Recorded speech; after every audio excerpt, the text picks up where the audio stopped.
हाँ तो स्टूडेंट, कैसे हो दोस्त। अपनों ने केमिकल काइनेटिक पूरा कर लिया। केमिकल काइनेटिक पूरा कर लिया। पूरा करने के बाद स्टूडेंट, आज हम आपको पढ़ाने वाले हैं इलेक्ट्रोकेमिस्ट्री। इलेक्ट्रो प्लस केमिस्ट्री यानी इलेक्ट्रो के कारण विद्युत अपघटन के कारण केमिस्ट्री, यानी इलेक्ट्रो यानी इलेक्ट्रिक रिएक्शन और केमिकल रिएक्शन एक दूसरे में इंटरकन्वर्ट होगी। इलेक्ट्रोकेमिस्ट्री चैप्टर नंबर 2 आता है स्टूडेंट। ये इसमें आपके सेल हैं। सबसे पहले अपन इसमें उल्टा चलेंगे। कंडक्टेंस पढ़ाऊंगा, स्पेसिफिक कंडक्टेंस पढ़ाऊंगा। कुछ जो इसका पोर्शन है फिजिक्स का है, कुछ आपके जो केमिस्ट्री का पोर्शन है, ये पोर्शन है इसमें। ठीक है, ये आपके फिजिकल केमिस्ट्री का पार्ट है। फिजिकल केमिस्ट्री का मैंने एक चैप्टर आपको करवाया अभी तक, जिसे बोलते हैं अपनी केमिकल काइनेटिक, हो गया है। उसके बाद में एनसीईआरटी क्वेश्चन लिखवाए स्टूडेंट, आपका जो रिस्पॉन्स है वो अच्छा रहा। अब आज अपन बात करेंगे इलेक्ट्रोकेमिस्ट्री क्या है, क्या माजरा है। इलेक्ट्रोकेमिस्ट्री, इलेक्ट्रोकेमिस्ट्री ये चैप्टर नंबर 2 है। Electrochemistry is the study of electricity. How to? It is the study of electricity. How to relates to chemical reactions. Chemical reaction को किस प्रकार आप इससे रिलेट कर सकते हैं। Electricity can be generated by movement of electrons. जो electricity होती है वो किसके द्वारा जनरेट की जाती है, उत्पन्न की जाती है, जब इलेक्ट्रॉन का मूवमेंट होगा। इसके लिए अपने को इलेक्ट्रोड चाहिए, one element to another element. ठीक है, electrons from one element to another in a reaction known as redox और oxidation reduction reaction, known as oxidation and reduction reaction. यानी कह रही बात स्टूडेंट, सुनो क्या है। विद्युत रसायन इस पाठ का नाम है। विद्युत रसायन रसायन विज्ञान की ऐसा शाखा है जिसके अंतर्गत अपन क्या करते हैं स्टूडेंट, जिसके अंतर्गत अपन क्या कर सकते हैं, अपने जिसके अंतर्गत विद्युत की व्याख्या करते हैं तथा यह बताते हैं कि विद्युत रिएक्शन है या जो विद्युत अभिक्रिया है वो किस प्रकार से आपके रासायनिक अभिक्रिया से मैच खाती है या रिलेट करती है, तथा जो आपके विद्युत जनरेट होती है वो मूव ऑफ इलेक्ट्रॉन यानी इलेक्ट्रॉन के चालन के द्वारा जनरेट होती है, उत्पन्न होती है। और इसी इलेक्ट्रॉन के चालन के द्वारा इसमें आपके रेडॉक्स अभिक्रिया प्रोड्यूस होती है। अब रेडॉक्स रिएक्शन की बात कर लेते हैं, क्या होता है सर बताइए प्लीज।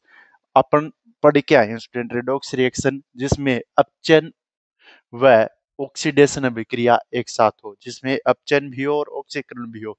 जैसे मेनली बात करूं मैं, जिंक है, जिंक के पास आपके कॉपर सल्फेट है, तो ये आपके हो जाएगा स्टूडेंट Zn, जिंक सल्फेट और कॉपर सल्फेट है ZnSO4 प्लस Cu। ये देखिए स्टूडेंट, ये जीरो में आ गया। ठीक है, अब ये कॉपर है, यहाँ पर माइनस का 2 था, ये प्लस का 2 में है। यहाँ पर प्लस का 2 था, यहाँ पर जीरो का था, यहाँ पर जीरो का था। किसी भी स्टेट में नहीं होता है जब जिंक वो मुक्त अवस्था में तो जीरो था, यहाँ पर +2 में आ गया। अब बताओ, ये ऑक्सीडेशन रिएक्शन का एग्जाम्पल है स्टूडेंट। कॉपर सल्फेट +2 से कॉपर किस में गया, +2 से सर जीरो में गया। +2 से जीरो में जाना क्या है स्टूडेंट, और जीरो से +2 में जाना क्या है स्टूडेंट। जीरो से +2 जा रहा है वो तो आपके यहाँ पर क्या हुआ है, ऑक्सीकरण हुआ है, ऑक्सीडेशन हुआ है, ऑक्सीकरण। और यहाँ पर क्या हुआ है, अपचयन। तो ऐसी अभिक्रिया जिसमें अपचयन व ऑक्सीकरण दोनों साथ साथ होते हैं, ऐसी रिएक्शन क्या कहलाती है, आपके oxidation, redox reaction, redox reaction. और इस चैप्टर में अपन रेडॉक्स रिएक्शन की बात करेंगे। उतारिए यहाँ पर। इसके बाद मैं इसकी कुछ आपके टर्मिनोलॉजी लेके आता हूँ इलेक्ट्रिक केमिस्ट्री की, उसमें आपको पता चलेगा क्या क्या है। ठीक है, सबसे पहले आती है चालकता। अब इसमें टर्मिनोलॉजी आएगी, कुछ पार्ट है चालकता। सबसे पहले लाता हूं मैं चालकता। चालकता कंडक्टेंस, चालकता कंडक्टेंस बोलते हैं इसे। इसे क्या कंडक्टेंस बोलते हैं, इसका मतलब क्या है, जो इलेक्ट्रॉन का प्रवाह होता है या फ्लो का जो करंट होता है, आवेश का जो प्रवाह होता है, उसे अपन चालकता कहते हैं। आवेश का प्रवाह, आवेश का प्रवाह यानी आवेश का प्रवाह चालकता कहलाता है। इसे जी के द्वारा, सी या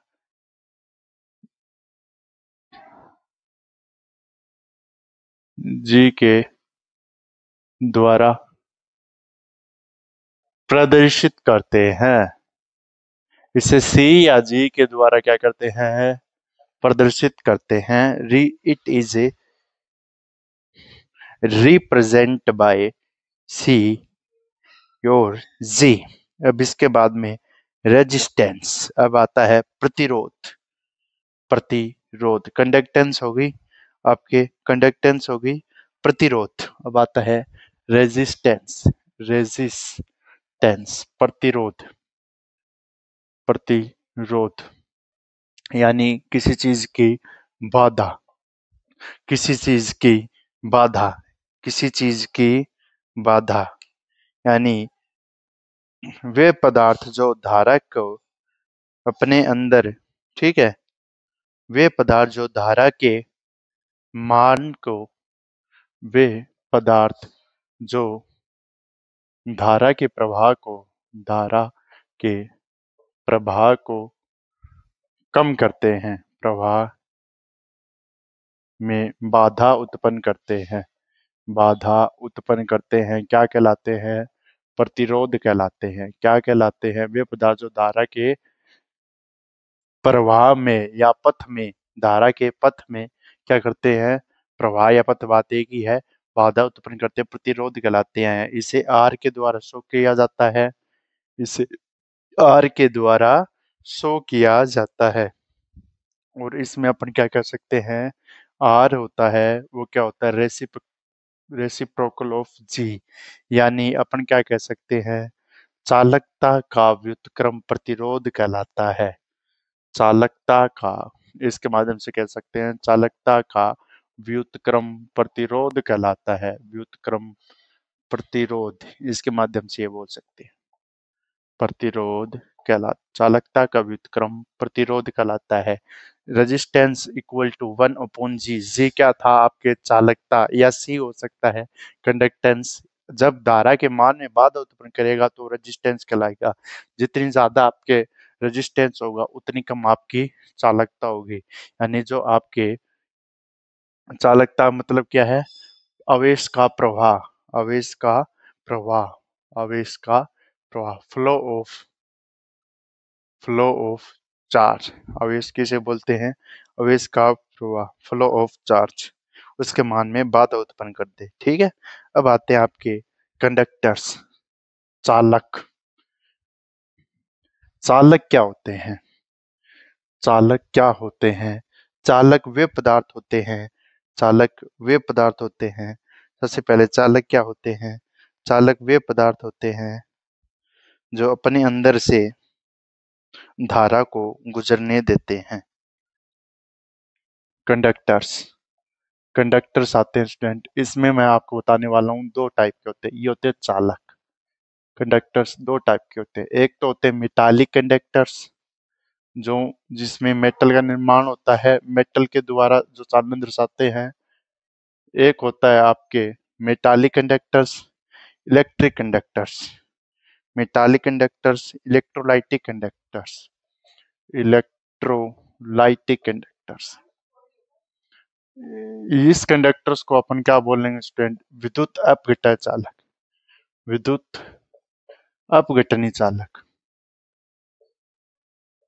अपघटन चालक। एक तो विद्युत अपघटन चालक है, एक आपके धात्विक चालक, धात्विक चालक। और चालक क्या होते हैं? वे पदार्थ जो, वे पदार्थ जो अपने अंदर से धारा को गुजरने देते हैं, अपने अंदर से धारा को गुजरने देते हैं। वे पदार्थ जो अपने अंदर से धारा को गुजरने देते हैं क्या कहलाते हैं? चालक कहलाते हैं, कंडक्टर्स कहलाते हैं। इलेक्ट्रोलाइटिक कंडक्टर्स और मेटालिक कंडक्टर्स। इलेक्ट्रोलाइटिक कंडक्टर्स कौन से हैं? मेटालिक कौन से हैं? मेटालिक कंडक्टर्स वे कंडक्टर्स होते हैं जिसमें क्या होता है, जो आपके जो कंडक्ट होती है या जो धारा होती है वो इलेक्ट्रॉन के फ्लो के कारण जनरेट होती है। ठीक है, इलेक्ट्रॉन्स फ्लो, इसमें क्या होता है, electrons flow, flow of electrons in metallic wire is called metallic conductors. जब धात्विक जब धात्विक तार में जब धात्विक तार में इलेक्ट्रॉन के कारण इलेक्ट्रॉन के कारण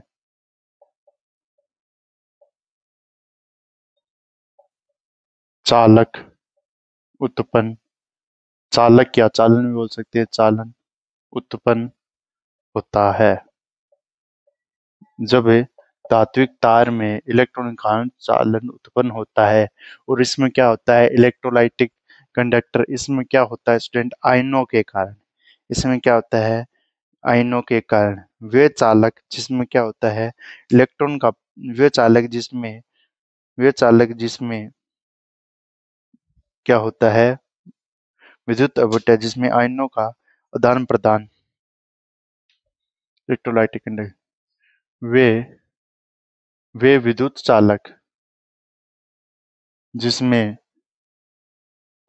आयनों का आदान प्रदान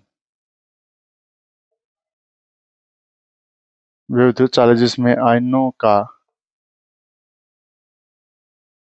आदान प्रदान होता है, वे विद्युत चालक जिसमें आयनों का आदान प्रदान होता है विद्युत अपघटन चालक कहलाते हैं। यानी जिसमें आयनों का आदान प्रदान आपके ये होगा, इसे अपन विद्युत अपघटन चालक बोलेंगे।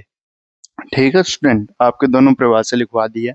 यानी इलेक्ट्रोलाइटिक कंडक्टर्स विद्युत अपघटन चालक, इलेक्ट्रोलाइटिक कंडक्टर विद्युत चालक कौन से होंगे, वे विद्युत चालक होंगे जिसमें क्या होगा, आयनों के कारण क्या होता है, विद्युत जनरेट होती है। इसमें क्या होती है, धात्विक जो चालन होता है वो आपके इलेक्ट्रॉन के कारण उत्पन्न होता है। अब इसके आधार पर स्टूडेंट, इसमें एक बात और ही है स्टूडेंट, इसमें कुछ बातें और हैं जो आपसे पूछी जाती है स्टूडेंट, और मेरे को तो करवानी है।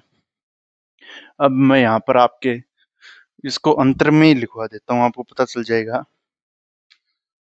ये आपके मेटालिक कंडक्टर्स है ना, मेटालिक कंडक्टर्स, धात्विक चालक समझ तो गए होंगे, कंडक्टर्स। ये इलेक्ट्रोलाइटिक कंडक्टर्स ये आपके हैं विद्युत चालक, विद्युत अपघट्य चालक। इसमें आयनों के कारण आपके क्या होगा, चालन होगा, कंडक्टर्स। इसमें कुछ बातें लिखाना हूँ स्टूडेंट। सबसे पहले है student, no chemical reaction takes place. जब धात्विक चालक में तापमान में वृद्धि की जाती है तब इलेक्ट्रॉन काल बाधा उत्पन्न होने से चालकता घट जाती है। जब धात्विक चालक में तापमान में वृद्धि तापमान में वृद्धि तब इलेक्ट्रॉन के कारण, तापमान में वृद्धि करेंगे इलेक्ट्रॉन के कारण चालकता घट जाती है, इलेक्ट्रॉन का चालकता घट जाती है क्योंकि इलेक्ट्रॉन बाधा उत्पन्न करते हैं, क्योंकि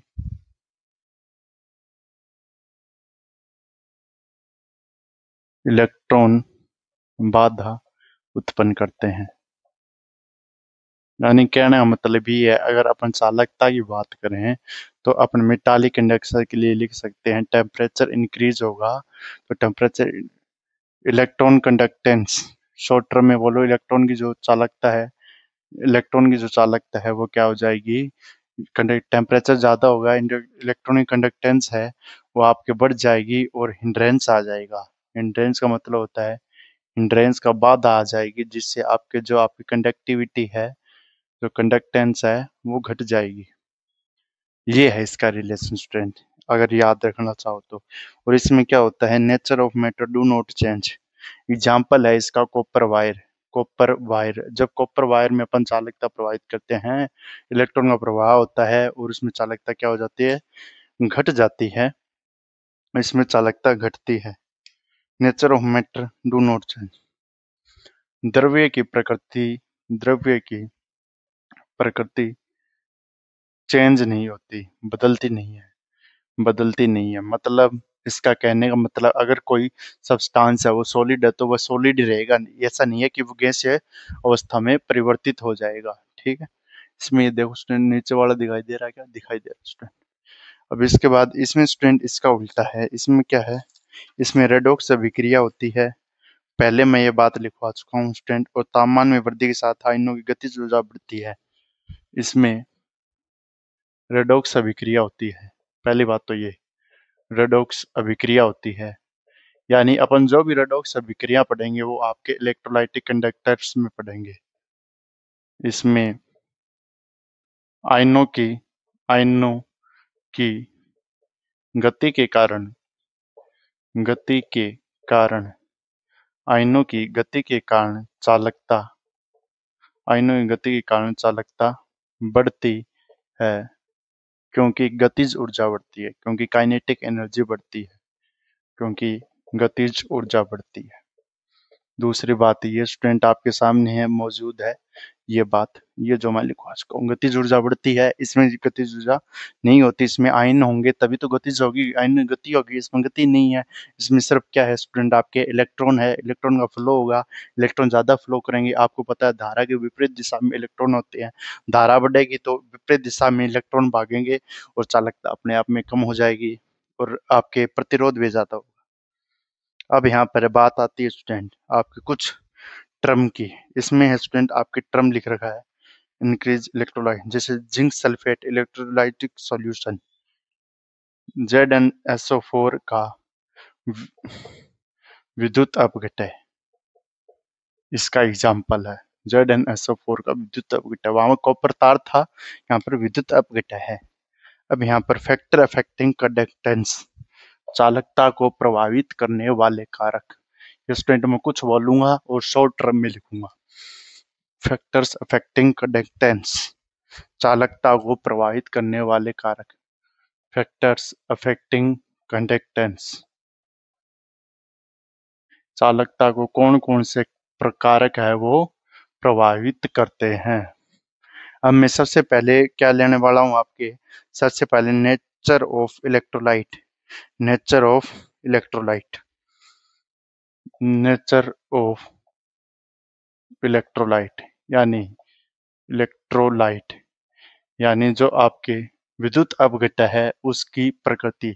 इलेक्ट्रोलाइट विद्युत अपघटय की प्रकृति क्या है, वो स्ट्रॉन्ग इलेक्ट्रोलाइट है या वह वीक इलेक्ट्रोलाइट है। ठीक है, यहाँ पर स्टूडेंट दो प्रकार के आते हैं विद्युत अपघटय की प्रकृति। एक तो होता है strong electrolyte, strong electrolyte, electrolyte लिख देता हूँ student light.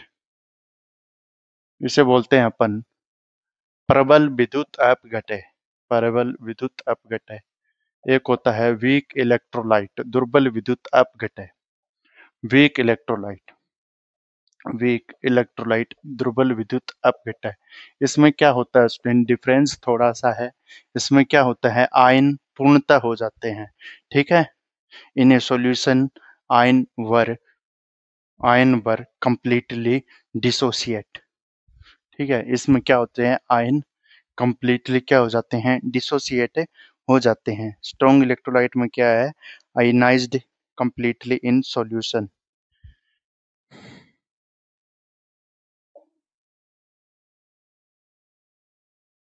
Ionise completely in solution, यानी जो आयन है वो आयन पूर्णतः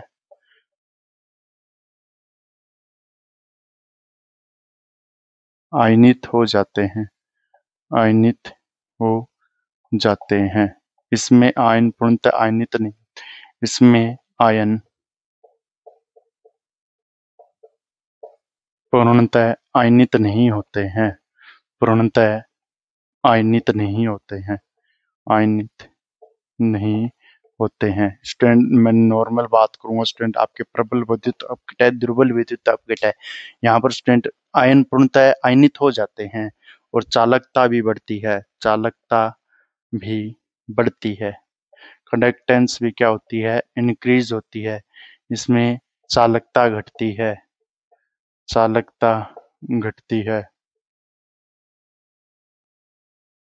चालकता घटती है। इसमें आयन क्या होते हैं, किसी विलयन में पूर्णतः आयनित नहीं होते। ठीक है, in solution ion were not dissociated, ion were not completely dissociated. इसमें क्या है, in solution ion were completely dissociated हो जाते हैं। ये चालकता बढ़ती, कंडक्टेंस इंक्रीजेस, कंडक्टेंस डिक्रीजेस। अब यहाँ पर स्टूडेंट एग्जांपल लूँ मैं, आपके HCl है, प्रबल विद्युत अवघटा है। इसका एग्जांपल लूँ, CH3 को ना बोल दिया स्टूडेंट इसने। ये आपके सोडियम एसिटेट, आपके एसिटिक एसिड, ये आपके दुर्बल विद्युत अवघटा है। एसिटिक एसिड बोलते हैं स्टूडेंट इसे, क्योंकि आपके इसे एसिड से प्राप्त किया गया था। इसका स्रोत है आपके एसिटिक एसिड, जो आपके एसिटिक जो सिरके में मिलता है उससे प्राप्त होता है। इसके बारे में आप केमिस्ट्री पढ़ोगे स्टूडेंट, ऑर्गेनिक केमिस्ट्री की बात आती है। अब अपन लेते हैं स्टूडेंट इनके बाद में, इन सभी से गुजरने के बाद में आपके आते हैं 2 नंबर बात, concentration of the solution. Concentration of the solution, इसके लिए इंपॉर्टेंट बात है concentration, concentration of the solution, यानी जो ऑफ सॉल्यूशन, जो विलयन की सांद्रता, विलयन की सांद्रता किस प्रकार प्रभावित होती है। सीधी सी बात बोलूंगा स्टूडेंट, सीधी बात, नो बकवास। डाइल्यूट सॉल्यूशन है, डाइल्यूट यानी तनु, अगर तनु विलयन है तो तनु विलयन में क्या होगा, पतला होगा, और सांद्रता क्या होगी तनु विलयन में, तनु विलयन होगा तो कंसंट्रेशन डिक्रीज हो जाएगी, कंसंट्रेशन डिक्रीज हो जाएगी। ठीक है, और कंसंट्रेशन डिक्रीज होगी तो उसमें क्या होगा, आपके जो कंडक्टेंस है इंक्रीज हो जाएगी,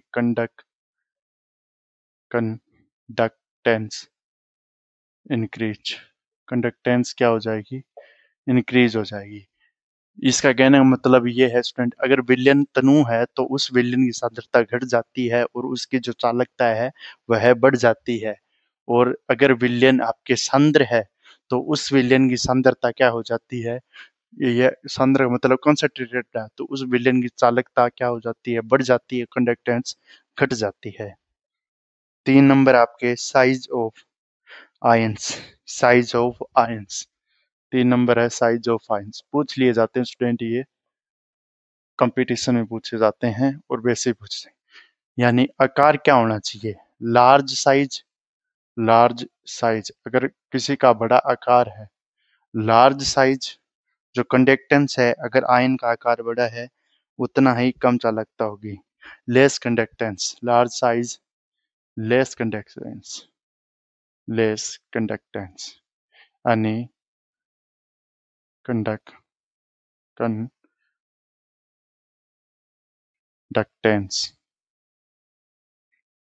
कंडक्टेंस यानी जितना आकार किसी आयन का होगा उतनी ज्यादा उसकी कम कंडक्टेंस होगी।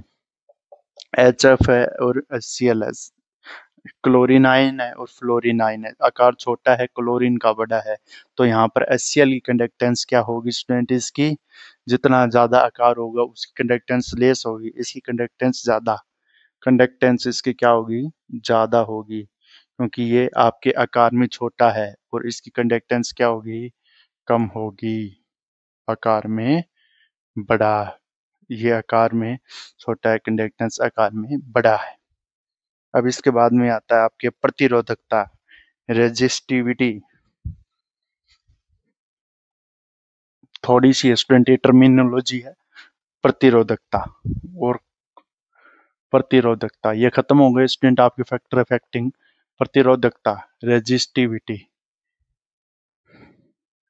रेजिस्टिविटी, रेजिस्टिविटी, प्रतिरोधकता क्या होती है समझिए स्टूडेंट, क्या है, जब एक चालक का प्रतिरोध,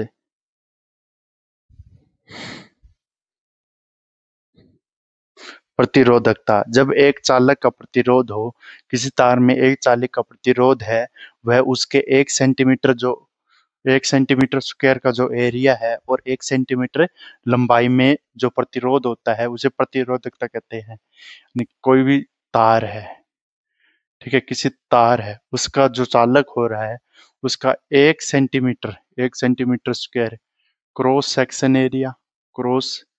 सेक्शन एरिया यानी अनुप्रस्थ काट क्षेत्रफल, अनुप्रस्थ अनुप्रस्थ काट क्षेत्रफल बोलते हैं, और इसकी लंबाई क्या हो, एल बराबर क्या हो, 1 सेंटीमीटर, और ये क्या है, तार। ठीक है, जब किसी तार में 1 सेंटीमीटर और 1 सेंटीमीटर स्क्वायर एरिया में जितना प्रतिरोध होता है वह उसका क्या कहलाता है, प्रतिरोधकता कहलाती है। वह उसकी क्या कहलाती है, प्रतिरोधकता कहलाती है। वह उसकी प्रतिरोधकता कहलाती है। जब किसी चालक में, इसके लिख देता हूँ, जब किसी चालक में, चालक तार लिख देता हूँ, जब किसी चालक तार के 1 सेंटीमीटर 1 सेंटीमीटर लंबाई व 1 सेंटीमीटर क्यूब अनुप्रस्थ काट क्षेत्रफल में, अनुप्रस्थ काट क्षेत्रफल में जितना प्रतिरोध होता है, फल में जितना प्रतिरोध होता है उससे अपन क्या करेंगे, जितना प्रतिरोध होता है उसे अपन क्या कहते हैं, उसे प्रतिरोधकता कहते हैं। प्रतिरोधकता कहते हैं, उसे क्या कहते हैं, प्रतिरोधकता कहते हैं। और इसे अपन रो से शो करते हैं। पी का मुंह बीच दो आप, इसे रो से अपन शो करते हैं, या अपन कह सकते हैं रेजिस्टेंस ऑफ ए कंडक्टर, यानी resistance of a conductor whose length is 1 centimeter and area is cross section is 1 centimeter square। इसे अपन रो से प्रदर्शित करते हैं। ठीक है, अभी ये किस प्रकार से कैसे लिखा जाएगा वो इसका डेरिवेशन स्टूडेंट देखिए। आर समानुपाती होता है, आपके आर पता है 1/g होता है, सर हमें पता है, तो इसने लिखा है 1 सेंटीमीटर स्क्वायर का अनुप्रस्थ का क्षेत्रफल, यानी आर समानुपाती L by A, rho A by A. जब इस कोफिशिएंट को हटाऊंगा इसके स्थान पर आएगा आर, इसको हटाने पर rho L by A, R rho A L by A, R equal to rho A by A. ये आर होता है स्टूडेंट, इसका हटा दिया तो R equal to rho L by A. R समानुपाती एल बाई ए होता है, रोल एल बाई ए।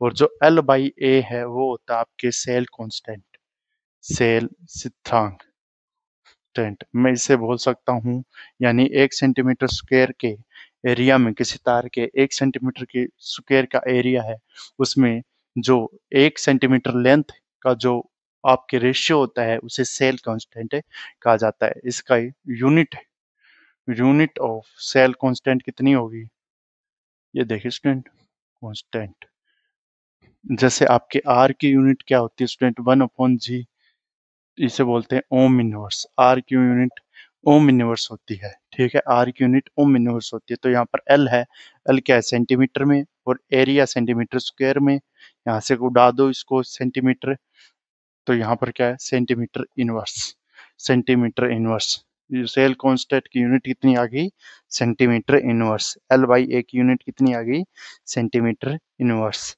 अब अपन लिख सकते हैं student rho L A by A, rho L by A. अब यहाँ पर स्टूडेंट मैं यहाँ पर क्या लिख सकता हूँ, इसके माध्यम से अपने पास क्या बना, सेल कांस्टेंट बना। सेल कांस्टेंट को आप एक्स से दर्शा सकते हैं, या यहाँ पर क्या दर्शाया है, जी स्टार से भी दर्शाया, क्या सेल कांस्टेंट को एक्स से दर्शाया है, और आपके स्टार से भी दर्शाया है क्या, हाँ जी स्टार, एक्स से दर्शा सकते हैं या जी स्टार से दर्शा सकते हैं। ठीक है, अब यहाँ पर rho L by A, R बराबर रोल एल बाई ए। अब यहाँ से कुछ बातें लिखूंगा स्टूडेंट, वो आपको करनी होगी। अब यहाँ पर ये फॉर्मूला आपको पता चल गया, एल बाई ए यहाँ से लिखा। अब यहाँ से एक बात और निकल के सामने आती है जिसे अपन बोलते हैं स्पेसिफिक कंडक्टेंस, स्पेसिफिक कंडक्टेंस। ये होता है स्टूडेंट, ये पता चलना पड़ेगा आपको। ये होता है student 1/ρ। 1/ρ equal to kappa. Kappa बोलते हैं विद्युत विशिष्ट चालकता। विशिष्ट चालकता। पहले अपनों ने प्रतिरोध की बात करी थी, अब अपन बात करेंगे इसकी विशिष्ट चालकता की। इसको ऊपर रख रहा हूँ, विशिष्ट चालकता स्पेसिफिक कंडक्टेंस। 1/ρ क्या होता है, के के बराबर। के क्या है यहाँ पर, कापा।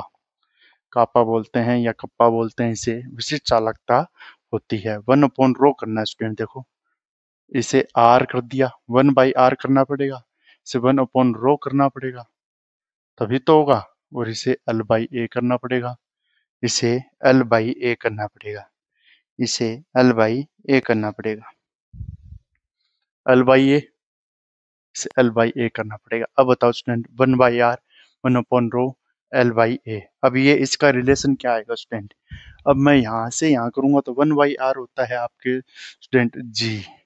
1/ρ, 1/ρ को मैं लिख देता हूँ कप्पा, ठीक है। स्पेसिफिक कंडक्टेंस, इसे क्या बोलते हैं, स्पेसिफिक कंडक्टेंस। और ये क्या हो गया, L/A जी स्टार। तो मैं यहाँ से यह बात लिख सकता हूँ स्टूडेंट, जो आपकी जो चालकता होती है वह उसकी जो विशिष्ट प्रतिरोध है, जो विशिष्ट जो चालकता होती है वो किसके समानुपाती होती है, उसके जो स्पेसिफिक कंडक्टेंस है और उसका जो विशिष्ट सेल स्थिरांक है उसके समानुपाती होती है। इसे लिख सकता हूँ मैं, चालकता किसी पदार्थ की, किसी चालक लिख देता हूँ, किसी चालक की चालकता उसके विशिष्ट प्रतिरोध, विशिष्ट प्रतिरोध व प्रतिरोध व विशिष्ट प्रतिरोध कप्पा व उसके सेल स्थिरांक के स्थिरांक का गुणनफल होता है, गुणनफल होता है। यानी अपन ये बात प्रूव कर दी, अगर अपने को कोई आपसे चालकता पूछ ले तो चालकता क्या होता है, उसके जो सेल स्थिरांक है और उसकी जो स्पेसिफिक है आपकी जो चालकता है, विशिष्ट चालकता है, उसका क्या होता है, गुणनफल होता है। स्पेसिफिक कंडक्टेंस की परिभाषा और लिख देता हूं मैं यहाँ पर, विशिष्ट चालकता की परिभाषा। विशिष्ट चालकता कप्पा है, इसकी परिभाषा बता देता हूँ स्टूडेंट। दो परिभाषा बोल सकते हैं। पहले तो ये देखिए स्टूडेंट, विशिष्ट चालकता क्या है, वही एक तार है, ठीक है। कोई तार है, उसकी लेंथ 1 सेंटीमीटर, एल बराबर 1 सेंटीमीटर, 1 सेंटीमीटर। एरिया है ये आपके कितना है इसका, ये एरिया है ये आपके 1 सेंटी, एरिया है 1 सेंटीमीटर स्क्वायर। और जो इसकी चालकता होगी, जो यहाँ पर इलेक्ट्रॉन का जो प्रवाह होगा, या अपन क्या, case of flow of charge, आवेश का प्रवाह, मैं लिख देता हूँ। किसी चालक में, यहाँ से ये परिभाषा बनेगी, किसी चालक में, किसी चालक तार में उसकी 1 सेंटीमीटर लंबाई व 1 सेंटीमीटर स्क्वायर क्षेत्रफल में जो आवेश का, आवेश का प्रवाह होता है,